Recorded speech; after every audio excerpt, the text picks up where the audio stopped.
Hare Krishna,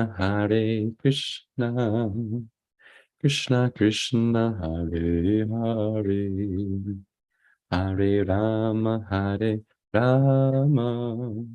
Rama Rama, Hare Hare, Hare Krishna, Krishna Krishna, Hare Hare, Hare Rama, Rama Rama, Hare Hare. Jaya Radha Damodara, Radha Damodara, Radhe. Radha Damodara, Radha Damodara, Shri Radhe. Jaya Lalita Vishaka, Lalita Vishaka, Shri Radhe. Jaya Lalita Vishaka, Lalita Vishaka, Shri Radhe. Jaya Gauranitai, Jaya Gauranitai, Gauranitai, Jaya Gauranitai, Jaya Gauranitai, Gauranitai, Gauranitai, Jaya Gauranitai. Prabhupada, Jaya Prabhupada, Prabhupada, Jaya Prabhupada, Jaya Prabhupada, Jaya Prabhupada. Prabhupada, Jaya Prabhupada. Jayam Vishnupada Paramahamsa Vivekachakacharya Tattara Satashi Srimad Divine Grace Srila A.C. Bhaktivedanta Swami Prabhupada Ki Jai. Jayam Vishnupada Paramahamsa Vivekachakacharya Tattara Satashi Srimad Divine Grace Srila Bhaktisiddhanta Saraswati Thakur Goswami Maharaj Prabhupada Ki Jai. Grantara Srimad Bhagavatam Ki Jai. Namo Vishnu Padaya Krishna Prasthaya Bhutale Srimate Devam Swami Vijaya Purva Lakshmi Chat Bhakta Charam Vinata Parata Tapikanunam Yasasai Vijtema Namo Om Vishnu Padaya Krishna Prasthaya Bhutale Srimate Bhakti Vedanta Swami Tanamane Namaste Saraswati Devi Gauravani Pachayane Nirvishesha Shunyavadi Paschatya Deshatarine. All glories to Srila Prabhupada, without whom, what would we be reading right now? The New York Times, the Wall Street Journal, being filled with all sorts of propaganda and nonsense. But thanks to Srila Prabhupada, we get to read Srimad Bhagavatam in the morning, which is remarkable. Prabhupada created our qualification. Apparently, he once said that. And someone asked, what is that? We're not qualified. What is our qualification? Prabhupada said, I created your qualification. So we're reading from 4th Canto, chapter 29. But I must admit that I'm not entirely sure what is the text number. I tuned in a little late yesterday to Sarvatma Prabhu's Bhagavatam class, and of course was overwhelmed by the ecstatic story of Parashurama and Satyavati. But I think we're at text 14. If anybody is listening, perhaps someone could help. Oh, thank you, Sarvatma Prabhu. It is text number 14.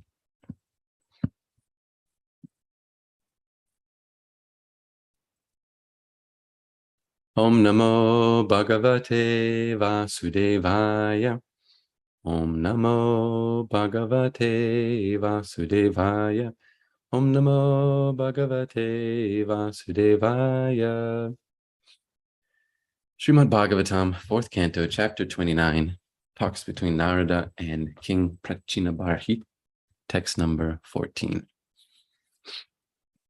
Asuri Medram Arvagdvar Vyavayo Graminam Ratihi Pasto Durmadaha Prokto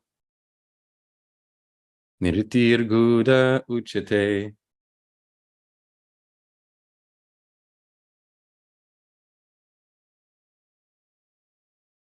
Parasara, not Parashurama, I'm sorry. Hare Krishna.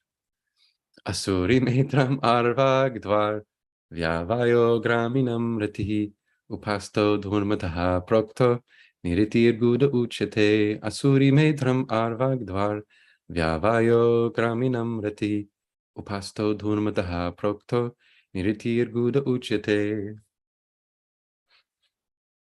Before I read the verse and translation, just have to comment on Sarvat Mahaprabhu's making light of my getting the sage's name wrong. But I had a friend who was in England, in London or Soho or something. He was a brahmachari there for some time. And His Holiness Radhanath Swami Maharaj came and gave some class, and it was very exciting. And then this devotee was very excited to be the person at the end to say, His Holiness such and such ki jai. But he got a little mixed up. And he just had one of those like brain farts. He said, His Holiness Prahladananda Swami ki jai. Even though it was Radhanath Swami who just gave the talk. And 300 people just like slowly turned around, like, what are you talking about? And he was so embarrassed. But Maharaj was very kind. He said, thank you, sir. Thank you very much. I aspire to be just like him. So yes, it's a big family. Sometimes we forget everybody's name. Now, Hare Krishna, on to the translation and purport. Oh, let's do the word for word translation first. Asuri, called Asuri, Medram, the genitals. Arvak, of the fools and rascals. Dvaha, gate. Vyavayaha, performing sexual affairs. Graminam, of common men. Ratihi, attraction. Upastaha, the faculty of procreation. Durmadaha, durmada.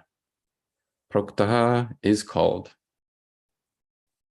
Niriti, gudaha rectum. Uchyate is called. Translation and purport by His Divine Grace, Srila A.C. Bhaktivedanta Swami Prabhupada. Prabhupada ki jai. The city called Gramaka, which is approached through the lower gate of Asuri, the genital organ, is meant for sex, which is very pleasing to common men who are simply fools and rascals. The faculty of procreation is called durmada, and the rectum is called niriti. Purport. Again, this is Narada Muni giving the purport to his own allegorical story, giving some more detail here. So, purport. When the world becomes degraded, civilization becomes demoniac, and for the common man, the rectum and the genitals are taken very seriously as the centers of all activity.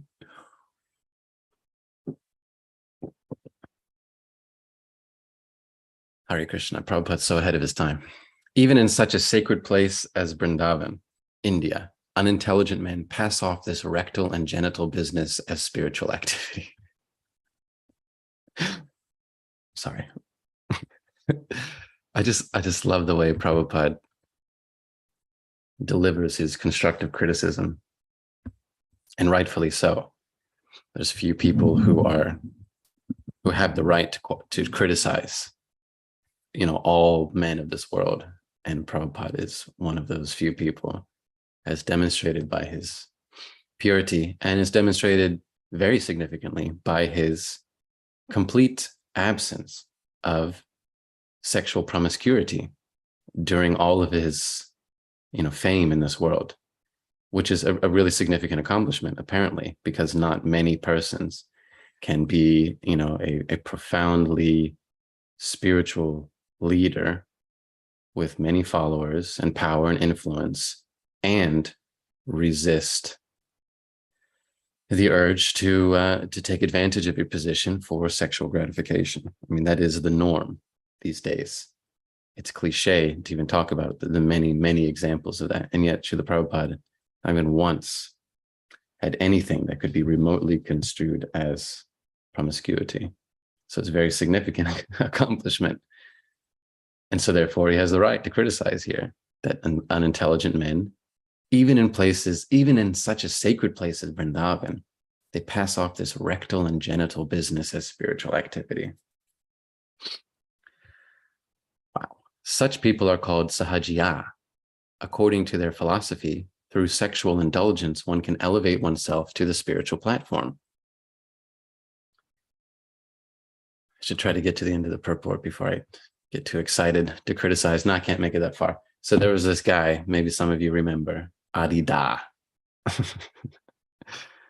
And I tried to do this as seriously as possible, but there was this fellow named Adida, claimed to be God. He was an American guy, but he claimed to be some sort of guru, and then claimed to be God, and got a lot of followers.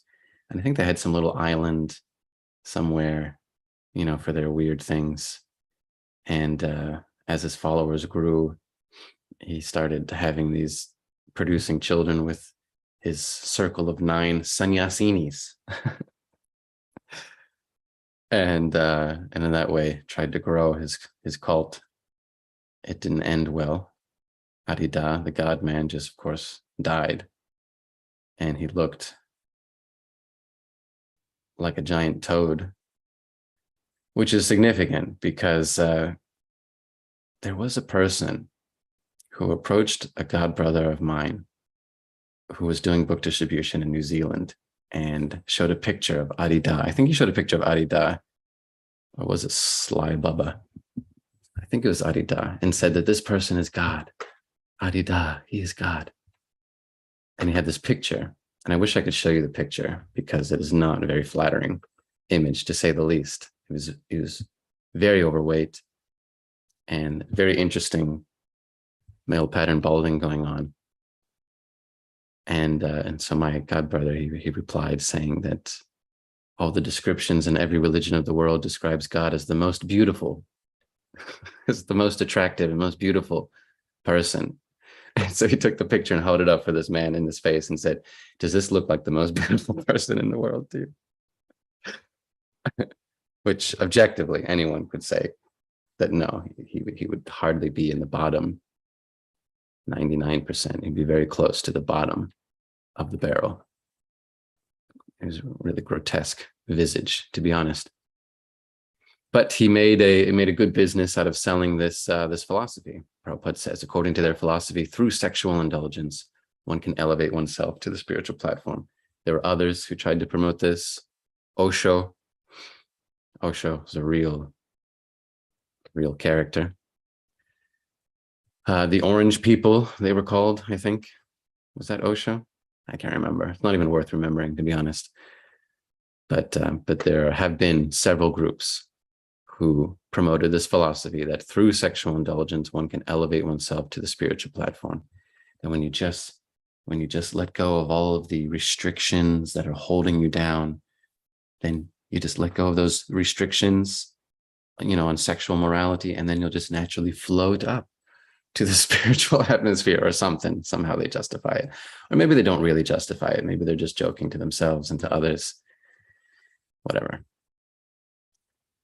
So from these verses of Srimad Bhagavatam, however, we understand that the desires for sexual satisfaction are meant for the arvak, the lowest among men. To rectify these rascals and fools is very difficult. After all, the sex desires of the common man are condemned in these verses. In the word durmada means wrongly directed, and niriti means sinful activity. Although this clearly indicates that sex indulgence is abominable and misdirected, even from the ordinary point of view, the sahajiyas nonetheless pass themselves off as devotees conducting spiritual activities. We've all heard stories of the sahajiyas in Vrindavan, although I've never seen. I've seen some images. I don't think I've seen them in person. But there'll be some men who dress up as gopis that consider themselves in gopi bhava. And then, I don't know, somehow they have sex with women. Getting into that mood. They feel like they're in the bhava, even though it's very clearly stated by Shukadeva Goswami, the speaker of Bhagavatam, that Lord Krishna's dalliances with the maidens and married women of Vrindavan is nothing of this material world. Vikriditam vrajavadubir idam cha Vishnu. This is Vishnu, the Supreme Personality of Godhead. Vikriditam vrajavadubir idam cha Vishnu shadanvita nishanayad attavarnayadya. Bhaktim param bhagavate pratilabhikamam hidrogamashvapahinot acharena dhiram. Shukadeva Goswami makes very clear that this is not some physical activity. It's not physiology and biology. compelling the interaction between Krishna and the gopis. This is Vishnu dancing and enjoying pastimes with the Vrajavadu, the wives of Vrindavan. And the symptom, the scientific experiment is very clear, and it's quite the opposite of what these Sahajiyas claim, that you get into Gopi Bhava and you just have a lot more sex because that's like somehow following in the mood of the gopis. That's quite the opposite. Shukadeva Goswami says, Bhaktim Param Bhagavati Pratilabhya. The one who has faithfully heard about the Prakriditam, the loving pastimes between Krishna and the gopis, one who's heard faithfully, who's qualified to hear faithfully, then for them, the highest moods of devotion awakens in their heart. Bhakti Param Bhagavati Pratilabhya. And Kaman Hridrogam Ashvapahinota Charena Dira. That lust is removed from the heart. So there's twofold symptoms, the twofold evidence of actually hearing about Gopi Bhava, Rasa Lila, with faith, is that devotion for the Lord, Bhagavati, increases, and Kama, Hridrogam, the disease of lust in the heart, decreases. So it's not just our belief system. It's not just our belief. It's not just some beautiful story that we get into, some fantasy, like Lord of the Rings or whatever. You can just kind of get into the story. But it's not causing any change of your heart. It's certainly not causing Kaman Hridrogam, Ashvapahinota Charena Dhira. Certainly not causing you to remove the disease of lust from your heart and to become sober. That's the symptom of genuine hearing about Rasa Lila, Gopi Bhava. That is not accomplished by hearing about any other romantic affairs of this mundane world. Even if you're a big fan of some story, now we have the multiverse, not the multiverse that's mentioned in Bhagavatam or the multiverse that's even touched upon by modern scientists, but the multiverse of different fantasy stories. People say in the Harry Potter universe, in the Marvel universe, in the Star Wars universe. And there's all these different stories, and they're made up.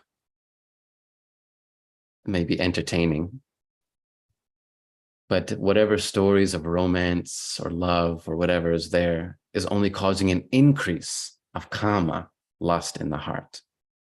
It causes an increase in the desire to enjoy with your body and mind the opposite sex or same sex, whatever it may be. Whereas hearing the story of Krishna and his interactions, his romances with the gopis causes the exact opposite effect. This is scientific spirituality. Kaman Hridrogam Ashvapahinota Charena Dhira. Lust is removed from the heart. We become purified. Indulging in sex literature of this mundane world causes one to become putrefied. So this is scientific. It's not just a belief. This is tangible, evidential. And of course, it is very different from the philosophy of the Sahajiyas. So let's continue on the purport. Sorry, I'm getting too excited to get to the end here. So according to their philosophy, through sexual indulgence, one can elevate oneself to the spiritual platform. From these verses of Srimad Bhagavatam, however, we understand that the desires for sexual satisfaction are meant for the arvak, the lowest among men. To rectify these rascals and fools is very difficult. After all, the sex desires of the common man are condemned in these verses. The word dormada means wrongly directed, and nirati means sinful activity. Although this clearly indicates that sex indulgence is abominable and misdirected, even from the ordinary point of view, the Sahajiyas nonetheless pass themselves off as devotees conducting spiritual activities. For this reason, wow, you ready for this? I'm going to ask our senior Vaishnavas and our budding Vaishnavas, anyone, to please help us to understand this next sentence. For this reason, Vrindavan is no longer visited by intelligent men. We are often asked why we have made our center in Vrindavan. From the external point of view, it can be concluded that Vrindavan has become degenerate due to these sahajiya activities. Yet from the spiritual point of view, Vrindavan is the only place where all these sinful persons can be rectified by means of taking birth in the forms of dogs, hogs, and monkeys. By living in Vrindavan as a dog, hog, or monkey, the living entity can be elevated to the spiritual platform in the next life. I would think that nowadays it seems that there's less of the Sahajiya presence in Vrindavan. Even though many groups take pilgrimage to Vrindavan, there are many different Vaishnava groups and non-Vaishnava groups who go to that sacred place. Still, it seems from what I've seen, the little that I've seen, that there's not much of this Sahajiya activity anymore. Perhaps Prabhupada would not be so critical of the condition of Vrindavan now. Perhaps he would. I'm not sure.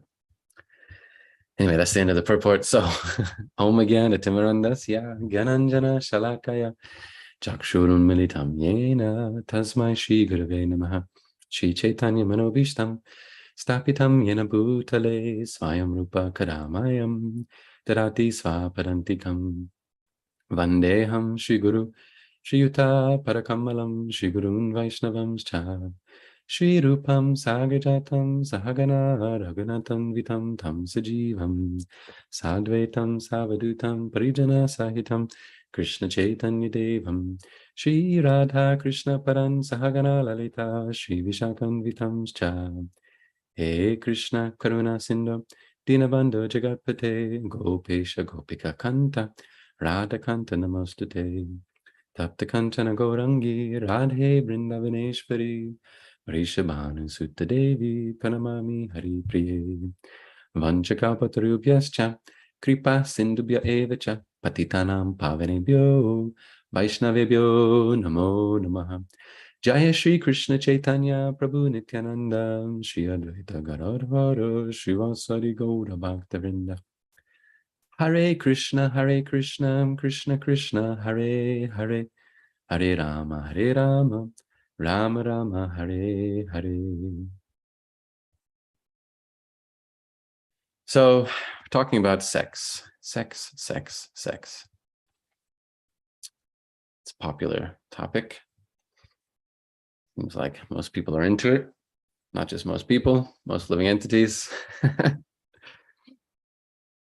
And these late summer nights, you can hear the sexual activity outside your window. All the birds and the insects screaming at night. We like to think it's the backdrop of the beautiful natural environment. But the natural environment is full of a lot of sexual activity. It's on and on and on it goes, keeping us awake. We're fortunate that outside of our window, there's only some smaller animals doing the deed. There are other places where you hear much larger animals, monkeys, canines, cats. And where I used to live in Sydney, Australia, much larger animals like humans, just straight outside your window, making the same noise, not any different from the insects and the birds and the monkeys. We used to live in, we had a place just off of Oxford Street on Darlinghurst Road, and on the corner of Darlinghurst and Oxford. No, Darlinghurst and, anyway, Oxford Street was just a few blocks up, which is where the second tier level of degradation would be going on in the middle of Sydney. And then they would walk down this road past our place to get to King's Cross, which anyone who knows about Sydney knows that that is the top tier level of degradation. So when the degradation on Oxford was not enough, they would pass down, walk right past my bedroom and get to King's Cross for advanced degradation. And sometimes right outside the window, we'd be hearing mating going on. So the whole world is filled with this sexual activity, even on Darlinghurst Road in the middle of Sydney. But we can do better, right? We should do better.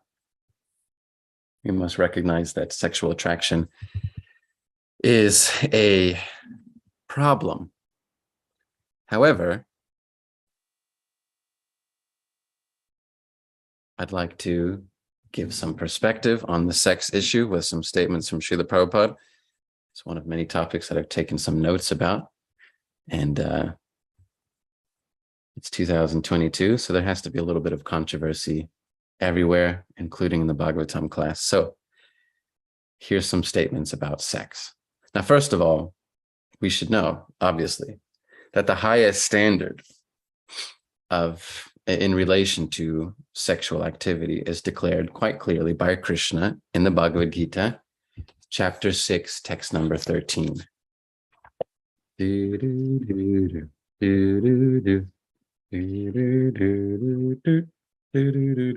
He says, one should hold one's body, neck, and head erect in a straight line and stare steadily at the tip of the nose.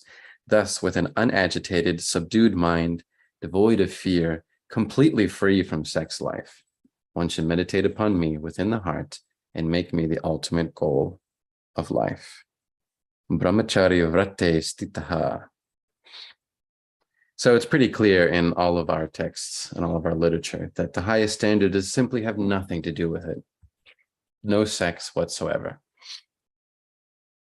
And willingly, because there is a subcategory of men these days called the incels, involuntary celibates.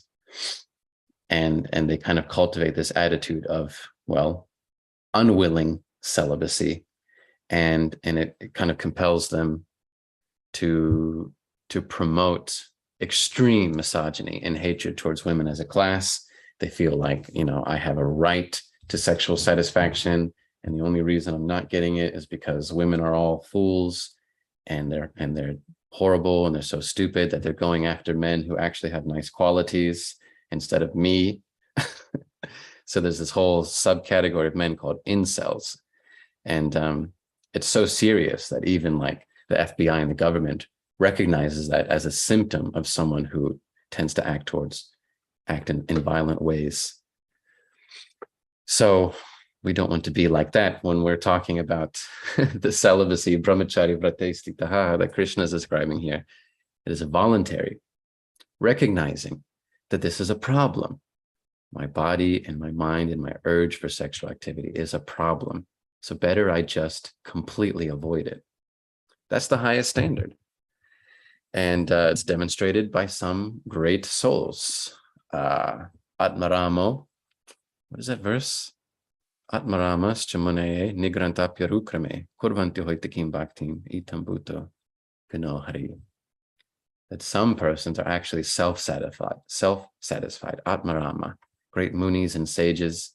They have no desire for anything in this material world. They're fully satisfied with Krishna's qualities. Itambuta gunohari. That's voluntary celibacy. That's the highest standard.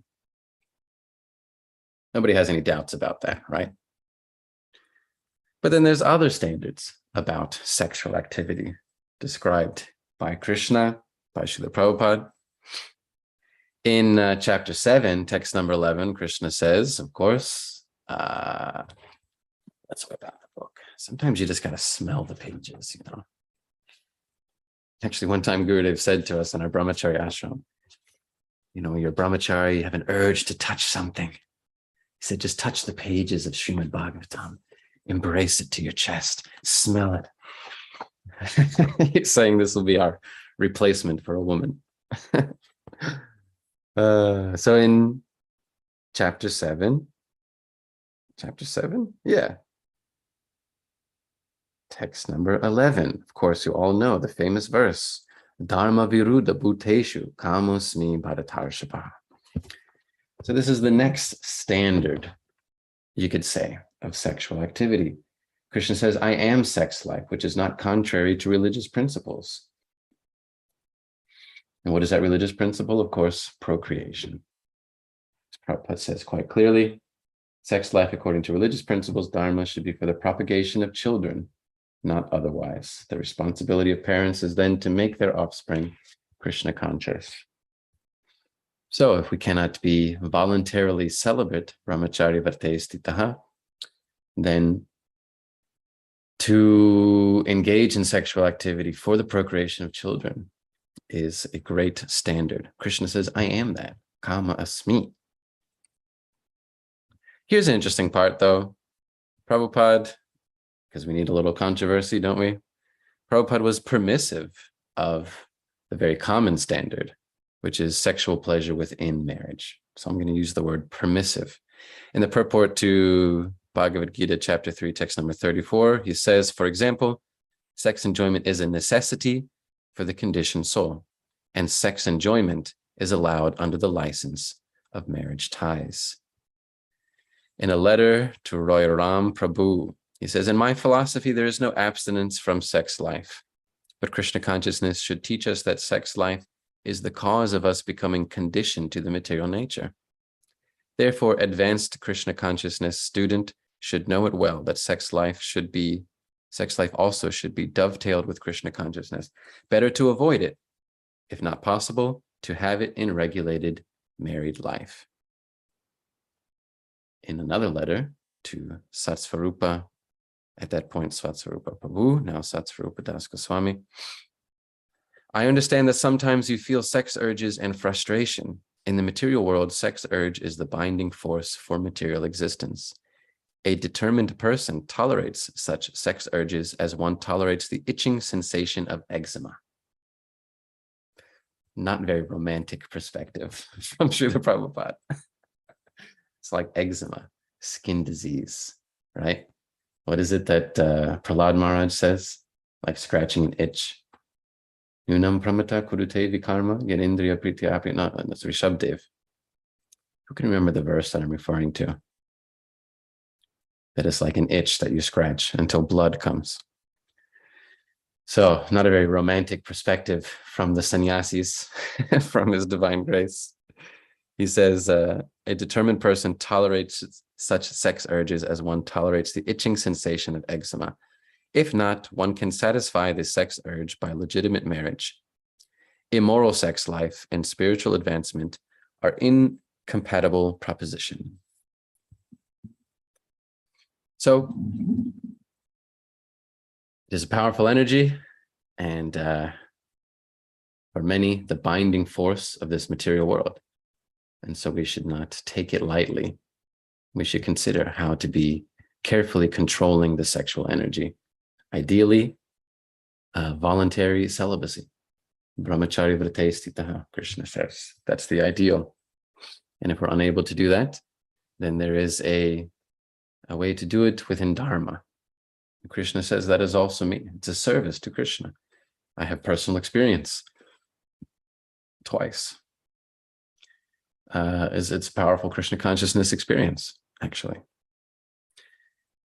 And but herein, there are some other statements, if I may be so controversial and bold. There are some other statements which are permissive of sexual enjoyment. Prabhupada says quite explicitly, enjoyment, satisfaction of the sex urge.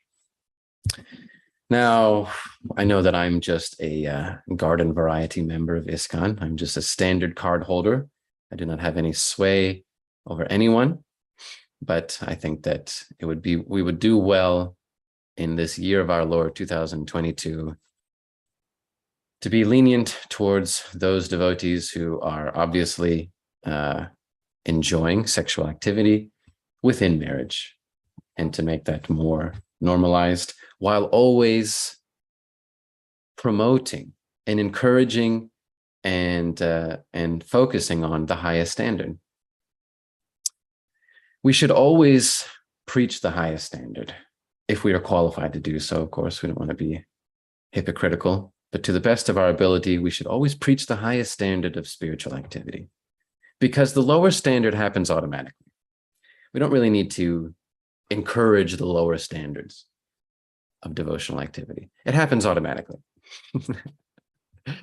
Prabhupada in all of his books always encourages pure devotional service.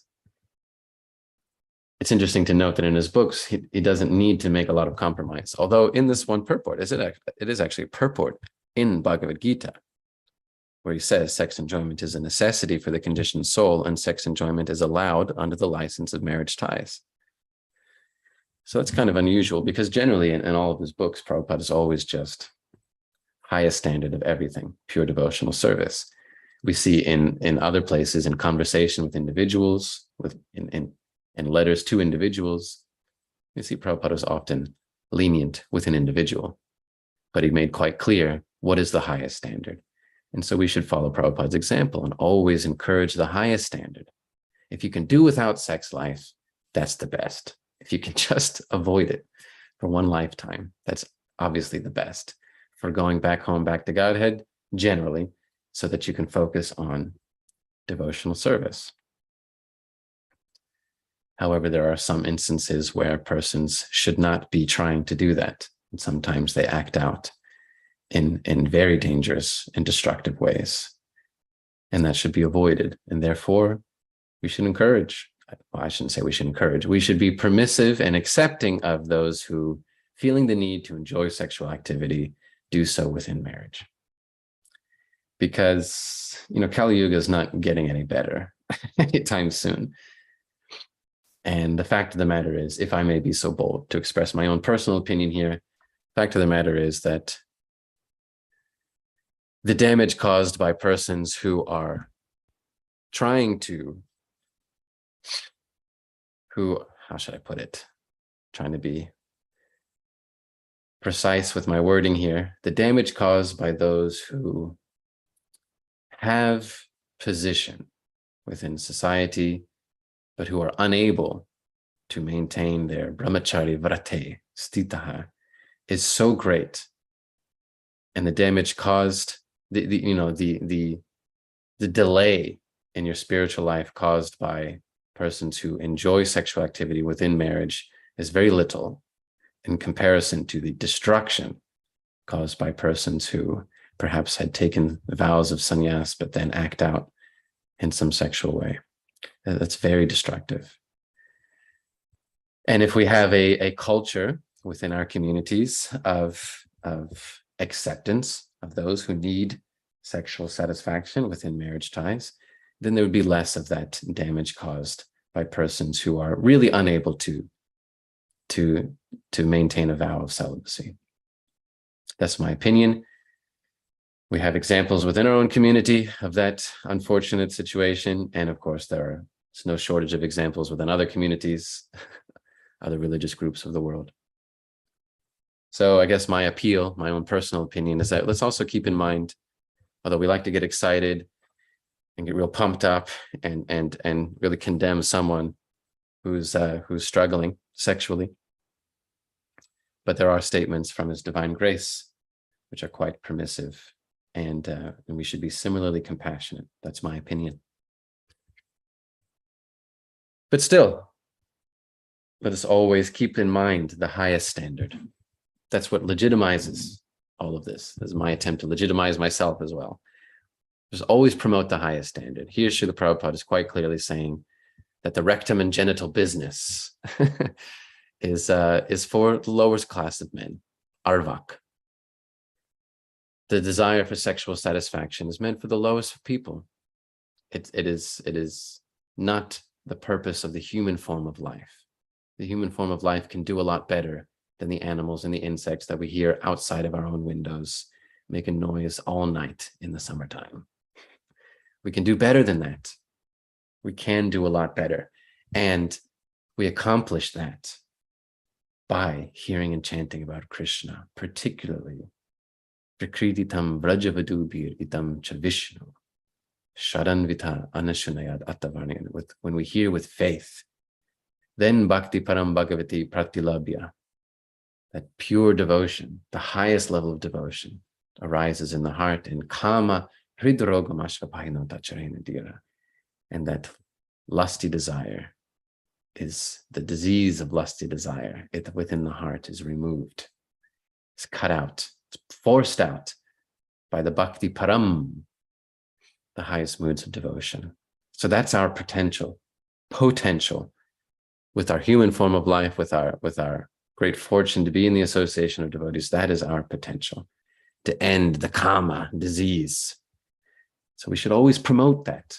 We should always focus on that, while being compassionate, permissive of, even accepting of those who need sexual satisfaction within the legal marriage ties.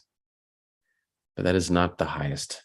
The highest is Bhakti Param Bhagavati, Kaman Hridrogam, destroying the disease of lust within the heart by hearing and chanting about Krishna's pastimes with the gopis, with faith.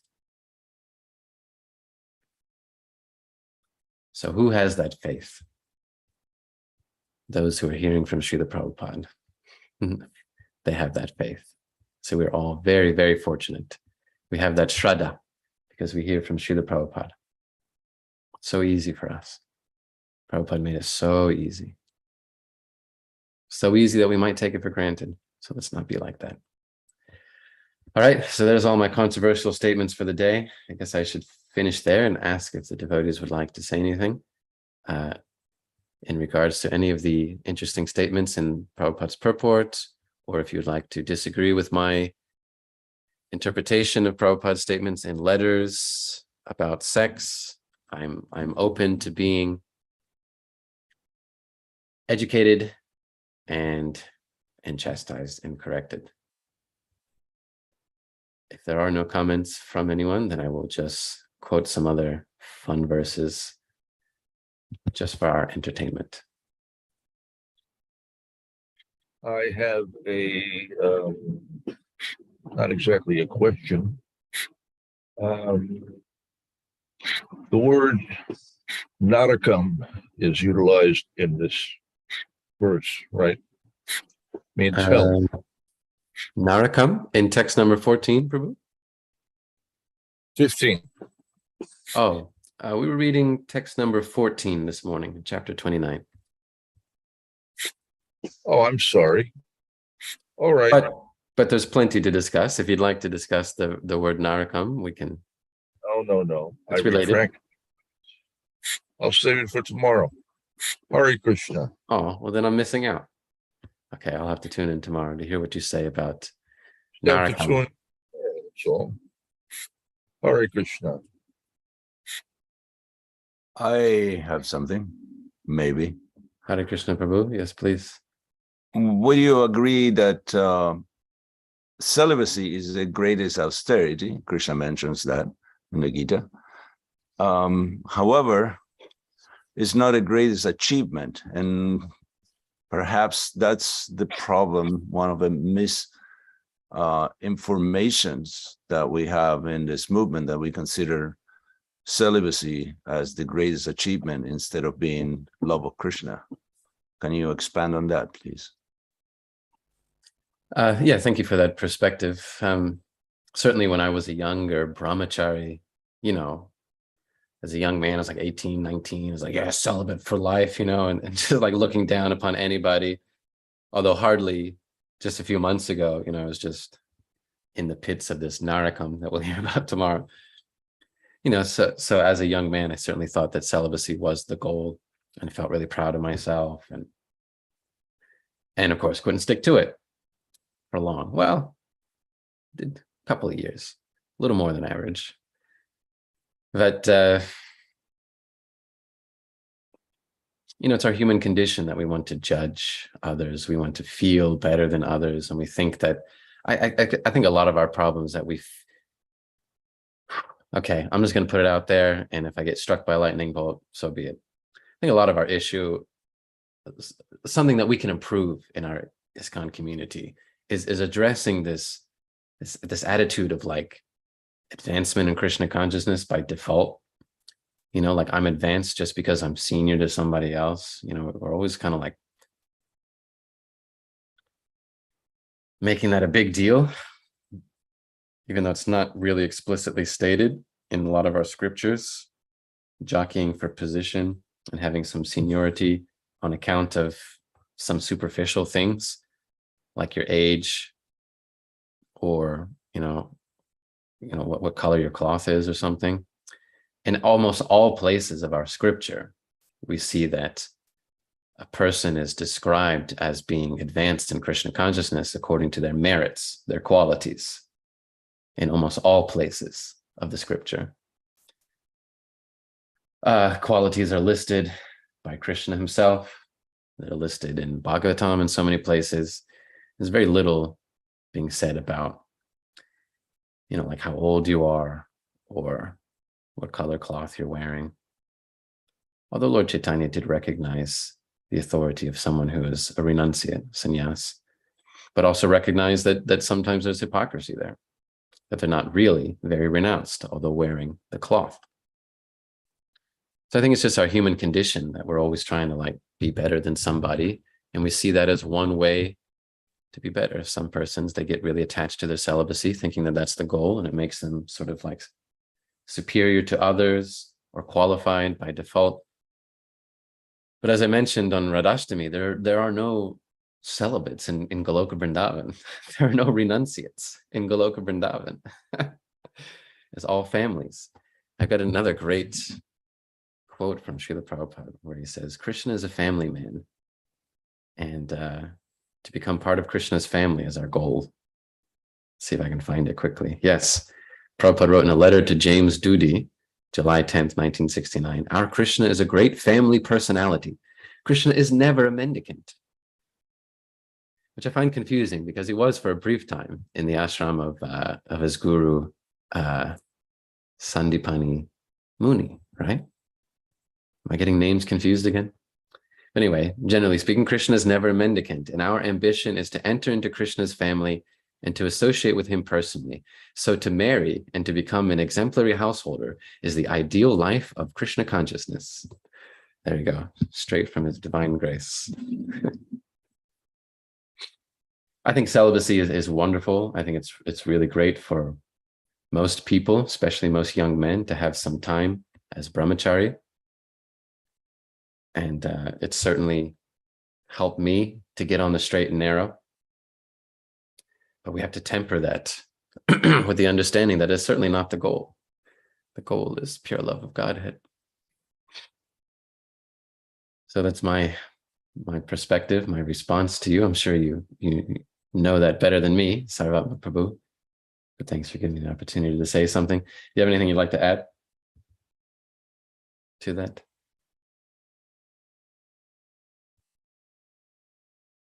Nope. Okay. So let's not waste too much time thinking about sex. In conclusion, it doesn't really deserve a lot of our attention. Whether you are in this highest category and you can just get over it, great. Focus on Krishna's devotional service. Or whether you're in, maybe a secondary category and you do sex for procreation, great. Now focus on Krishna's devotional service. Or whether you're in this other category that Prabhupada's kind of referring to here, sex enjoyment within marriage, fine, whatever. But let's focus on devotional service to Lord Krishna. It doesn't deserve a whole lot of our time and attention.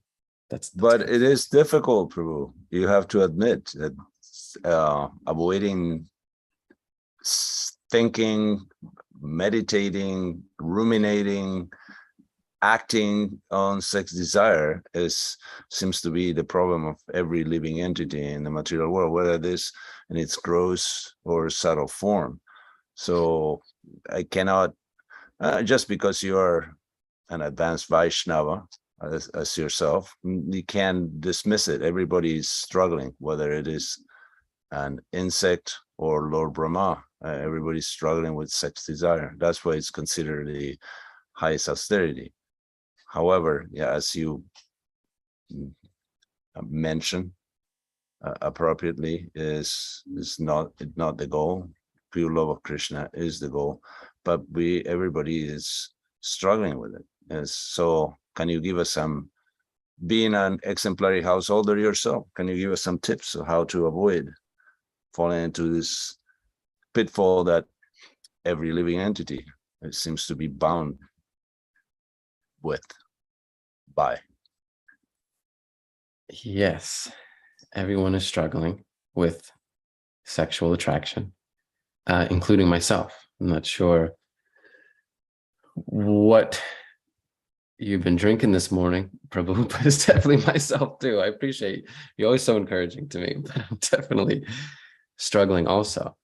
But I recognize that here's another perspective. I subscribe strongly to what my Guru Maharaj, His Holiness Devamrita Swami Maharaj, called active lamentation. I really like this philosophy, active lamentation. That, okay, so we struggle. A lot of people struggle. A lot of people sometimes fail to meet their own expectations they have for themselves. There can be lapses in following the regulative principles that we promise to do. And there can be a lot of lamentation. And I think that there is no amount of lapse which justifies, well, giving up on Krishna consciousness. Rather, we should engage in active lamentation. That is, if we allow our lamentation because we struggle with something, for men nowadays especially, there's an epidemic of addiction to pornography, masturbation. And I talk with the devotees all the time about this. It's got to be one of the top 10 subjects of conversation with my male-bodied devotee friends all over the world. Everyone struggles with it. And I see in some people a sort of lamentation because of their difficulty and because of their lapse in following their own principles, that sometimes people lament so much that they quit. And that just breaks my heart. That even guys who are brahmacharis, who engage in a lot of devotional service, who are really focused, very intelligent, they have struggled with this one thing, and then they quit. They feel like, well, now I cannot be a devotee of Lord Krishna, and they quit entirely. And it happens frequently, and it's a shame. It's really a shame. But my spiritual master always encouraged what he called active lamentation. Do not allow lamentation to be something in the mode of ignorance that just drags you down. We should make lamentation an impetus for renewed improvement. To actively lament means I had this difficulty. Now let me just try again. We just try harder. Let me connect with someone or something that's going to give me more strength. That's going to give me more ability. Let me take strength from others. This is active lamentation. Lamenting because I've had some struggle with it, but actively, what am I going to apply now? As a result, what am I going to do? And so I've seen in myself and in many others, the devotees that I talk with this about, that those who actively take some sort of step, who apply something new every time they have some problem, they grow in Krishna consciousness, and they deal with this issue. They deal with the sex problem and overcome it step by step. So we need this attitude of active lamentation. I feel like that's what Prabhupada is encouraging with these statements he made in these letters. If you cannot hit the highest goal, then there's other ways to deal with the problem. And no matter what lapse we may have had, nothing disqualifies you from engaging in Krishna's devotional service. We just try again, and we try a new position. Like if you're in a fight with somebody, if you're wrestling. I used to be on a wrestling team, can you believe it? In high school, when I was a freshman, 90-pound division. It was like, I hardly even hit puberty yet. I used to be in the 90-pound category for wrestling in high school. And anyway, great funny story. I'll tell you some other time. But when you're wrestling, you take different positions. You got the defensive stance, you got the offensive stance. If someone starts grappling your legs, you're supposed to do like this. If someone grapples your upper body, you do like that. You take different positions to fight against the sex monster. But the only position you don't want to be on is on your back, quitting. So it's not like you failed because you're in the ring, because you're fighting. You haven't failed just because you got punched in the face. The only time you fail is when you lay on your back and you quit. So for everyone, men and women who are struggling with sexual urges and even a lapse in their principles, I would say that you only fail when you quit.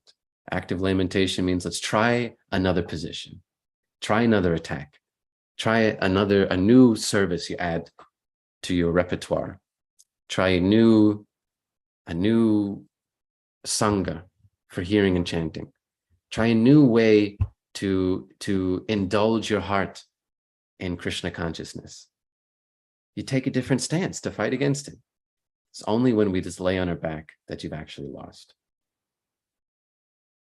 I don't think there's any amount of lapse in sexual activity which disqualifies someone from Krishna consciousness. But unfortunately, sometimes people get that attitude, that idea, that now I have to quit bhakti because I've struggled.